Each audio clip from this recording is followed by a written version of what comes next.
Tem uns cabelinhos esquisitos aqui. Não sei o que fazer pra ajeitar isso. É assim mesmo, né? De quarentena. Tá todo mundo com o cabelo bagunçado, né? Sobrancelha, então.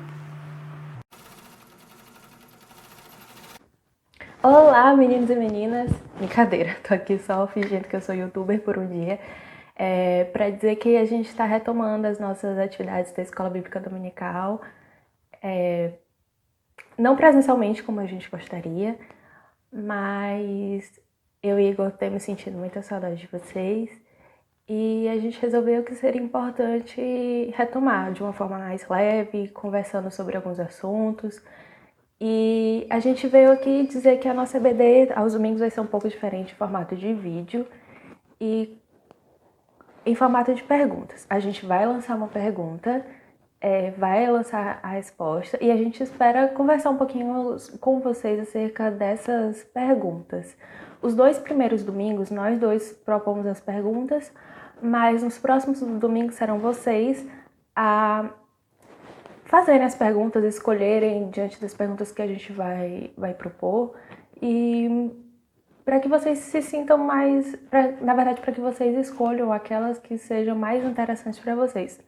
Vocês podem estar perguntando, mas que tipo de pergunta é essa? Qualquer pergunta relacionada a Deus e a Bíblia que vocês queiram saber. Por exemplo, será que Deus é homem ou mulher? Como será que é o inferno? Esse tipo de coisa a gente vai tentar trazer a resposta para vocês de uma forma mais dinâmica e nesse formato de vídeo, tudo bem? Bom, hoje é o nosso primeiro vídeo da nossa EBD de quarentena e nós vamos conversar um pouquinho sobre as perguntas que a gente tem acerca de Deus.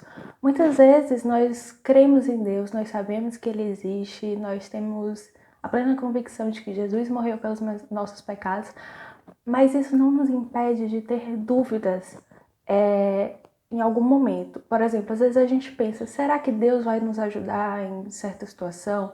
Será que Deus realmente me ama? Será que Ele realmente se importa comigo? E por que às vezes a gente pensa que Deus não faz nada? Porque parece às vezes que Deus está escondido, não ouve as nossas orações. Por que Deus permite que isso ou aquilo aconteça? Às vezes a gente tem inúmeras perguntas e às vezes a gente não só não sabe a resposta, como a gente também se sente culpado por ter dúvidas, como se a nossa fé não fosse suficiente, como se a gente não tivesse nenhuma fé. Então tem a pergunta, é errado ter dúvidas sobre Deus? É errado ter dúvidas sobre esse tipo de coisa? A Bíblia mostra que não, que diversos homens de fé tiveram dúvidas no decorrer de suas vidas, mesmo que eles tivessem a plena convicção de que Deus era poderoso e de que Deus era soberano, eles tiveram dúvidas em algum momento. Eles pensaram, eu sei que Deus é poderoso, eu sei que Deus pode fazer todas as coisas, mas será que na minha situação, naquilo que eu estou vivendo, Deus vai fazer alguma coisa pela minha vida? Bom, um desses homens chamado Gideão, do Antigo Testamento. Ele foi um juiz de Israel. E no Novo Testamento, a Bíblia fala em Hebreus 11 que Gideão foi um herói da fé. Bom, então nós podemos pensar que Gideão foi um homem com uma fé inabalável, uma fé convicta, que ele nunca teve dúvidas. Mas a Bíblia mostra o contrário, que Gideão de fato era um homem cheio de fé, mas ele sim teve dúvidas. E eu vou abrir aqui a minha Bíblia em Juízes 7, que diz, então o anjo do Senhor apareceu a Gideão e lhe disse, o Senhor está com você, poderoso guerreiro. Mas em seguida Gideão fala, mas se o Senhor está comigo, por que aconteceu tudo isso? Gideão estava se referindo à dominação de Israel pelos povos estrangeiros, pelos midianitas. Ou seja, Deus aparece a Gideão e fala, o Senhor está contigo, o Senhor está com todo o povo. E Gideão pergunta, mas se Deus está com o povo, e eu sei que Ele está, por que Ele permitiu que isso acontecesse? Por que Ele permitiu que tantas tragédias acontecessem nas nossas vidas? E Gideão continua, onde estão todas as maravilhas que os nossos pais nos contam? Ou seja, Gideão ele tinha conhecimento da história do povo de Israel e ele sabia de tudo que Deus havia feito. E eles perguntavam por que Deus não agia da mesma forma naquela situação. E Gideão continua dizendo que o Senhor havia abandonado o povo, né? Mas o Senhor continua dizendo que é Deus que está com ele, que Deus o envia para libertar Israel. E novamente Gideão pergunta: Senhor, mas se tu me envias, como posso eu libertar Israel? E o Senhor fala: eu vou estar com você. E mesmo diante daquilo que o Senhor disse, dizendo: eu vou estar com você, eu vou te abençoar, Gideão pede um sinal a Deus. Gideão pediu um sinal dessa vez, e então um anjo fez fogo aparecer no altar de repente, e o anjo de Deus sumiu. Em outra ocasião, Gideão pede novamente sinais a Deus. Gideão pede que à noite, na verdade, ele coloca algodão na terra e ele pede que o algodão fique molhado e a terra seca. E no dia seguinte isso acontece, o algodão está molhado e a terra seca. Mais uma vez Gideão pede outro sinal, o contrário, Gideão pede que a terra fique molhada e o algodão seco. E assim Deus faz. E assim Deus mostrou a Gideão que Gideão poderia sim confiar nele, que Deus estava com Gideão. No Novo Testamento nós temos também um outro personagem que também teve dúvidas, que foi João Batista. João Batista, ele batizou Jesus nas águas, viu o Espírito Santo de Deus descer sobre Jesus em forma de pomba, afirmando que Jesus era realmente o Filho de Deus. Mas quando foi preso, João Batista também teve dúvidas. Talvez João Batista tivesse pensado: por que eu estou preso agora? Por que Deus não faz nada? E então, em Mateus 11, João Batista pede que os discípulos dele vão conversar com Jesus para perguntar: é você realmente aquele que deveria de vir ou nós devemos esperar por outro? E então Jesus responde aos discípulos de João Batista: voltem e anunciem a João o que vocês estão vendo e ouvindo. Os cegos veem, os aleijados andam, os leprosos são purificados, os surdos ouvem, os mortos são ressuscitados e as boas novas são pregadas aos pobres. Então Jesus pede que os discípulos narrem a João Batista todos os milagres que eles estavam presenciando, para que eles mostrassem a João Batista que de fato Deus estava ali, que Jesus era o Filho de Deus e estava operando todas as maravilhas do reino de Deus que havia chegado na terra. Em todos esses casos e em inúmeros outros que nós vemos diante da Bíblia, Deus mostra, quando nós temos dúvidas, que nós não precisamos ter dúvidas, porque Deus está lá. Ele nos mostra as evidências da presença dele e de que nós podemos confiar nele. Em João 20, capítulo 20, versículos 30 a 31, a Bíblia fala: Jesus realizou na presença dos seus discípulos muitos outros sinais milagrosos que não estão registrados neste livro, mas estes foram escritos para que vocês creiam. Ou seja, a Bíblia está cheia de sinais, justamente porque Deus quer que as pessoas creiam nele a partir das evidências que ele mostra de que ele é Deus e de que ele realmente está lá.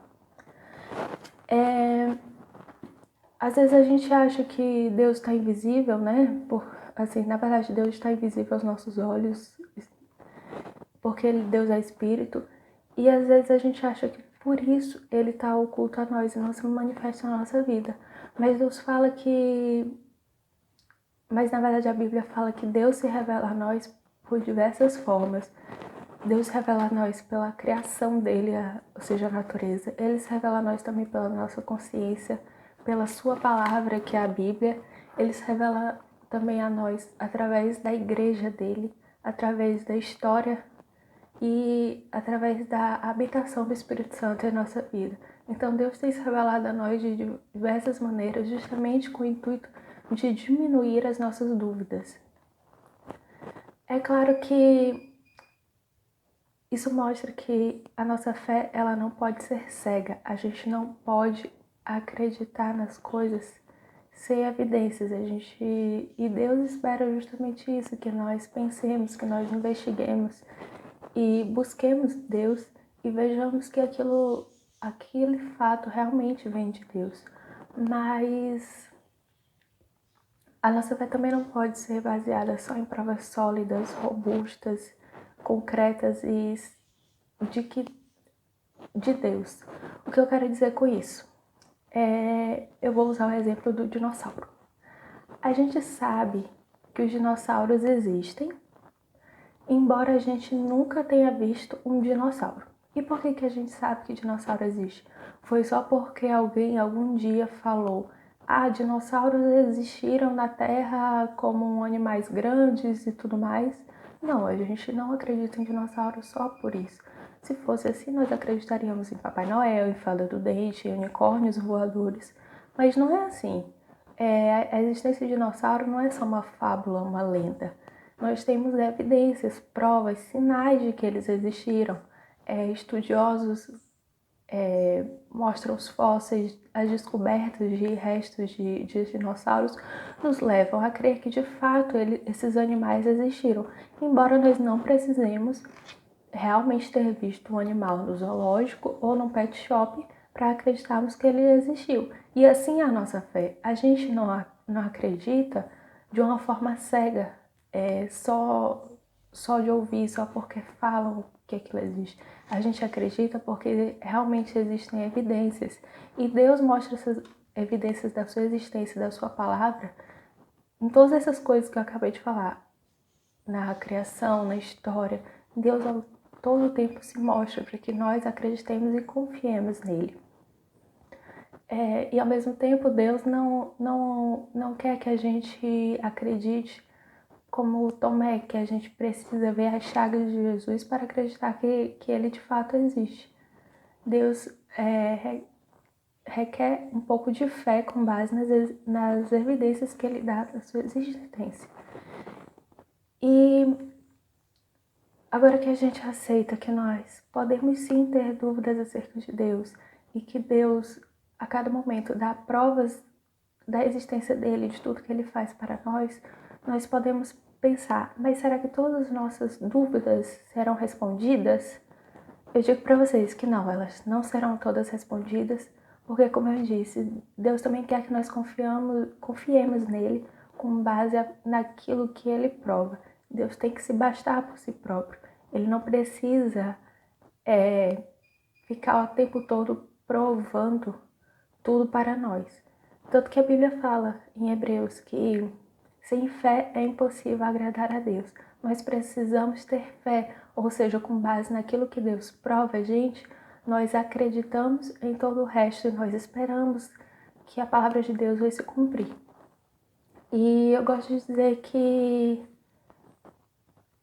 essa questão de fé, de confiança em Deus, é como se fosse emprestar o seu celular para uma pessoa.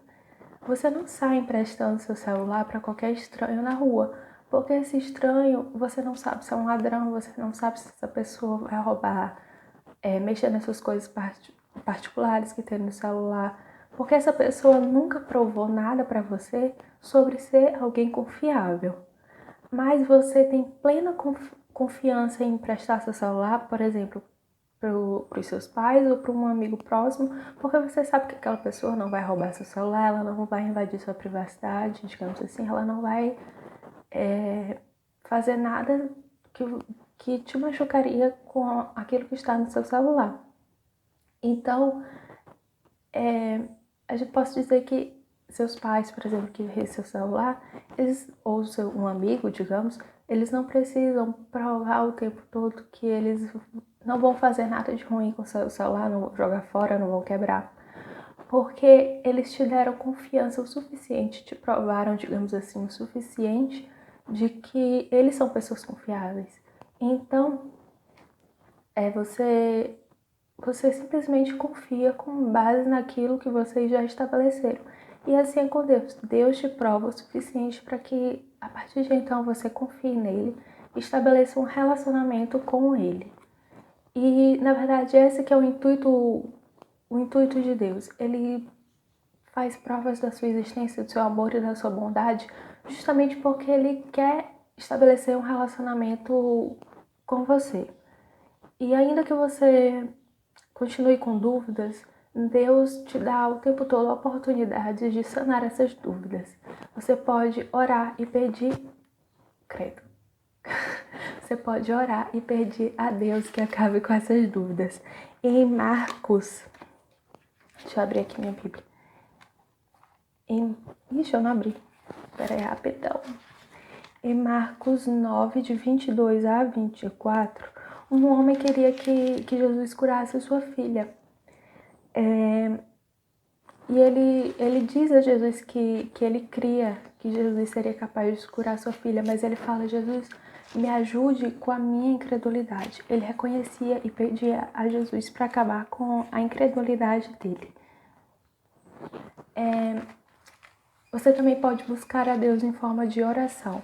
Em Jeremias, capítulo 29, versículos de 13 a 14, a Bíblia fala o seguinte: vocês me procurarão e me acharão quando me procurarem de todo o coração. E eu me deixarei ser encontrado por vocês. Ou seja, Deus quer que nós o busquemos e então Ele se manifestará a nós. Nós também podemos ler a palavra. Em Provérbios 2, de 1 a 6, a Bíblia fala o seguinte: meu filho, se você aceitar as minhas palavras, ou seja, a Bíblia, e guardar no seu coração os meus mandamentos, se der ouvido à sabedoria, inclinar o coração para o discernimento, se clamar por entendimento e por discernimento, gritar bem alto, se procurar a sabedoria como se procura a prata e buscá-la como quem busca o tesouro escondido, então você entenderá o que é temer o Senhor e achará o conhecimento de Deus, pois o Senhor é quem dá a sabedoria, de sua boca procedem o conhecimento e o discernimento. Ou seja, se você buscar a Deus, se você buscar na sua palavra, Deus vai te dar o conhecimento, Deus vai sanar as suas dúvidas. Ele vai te mostrar exatamente aquilo que você precisa saber a respeito dele. Então, para hoje, eu lanço as seguintes perguntas. Que dúvidas você tem a respeito de Deus e da Bíblia? E qual foi a última vez que você orou e leu a Bíblia? Para o próximo domingo, nós também teremos uma pergunta que é: Deus castiga as pessoas por desastres? Deus permite sofrimento? Encontro vocês no próximo domingo. Tchau!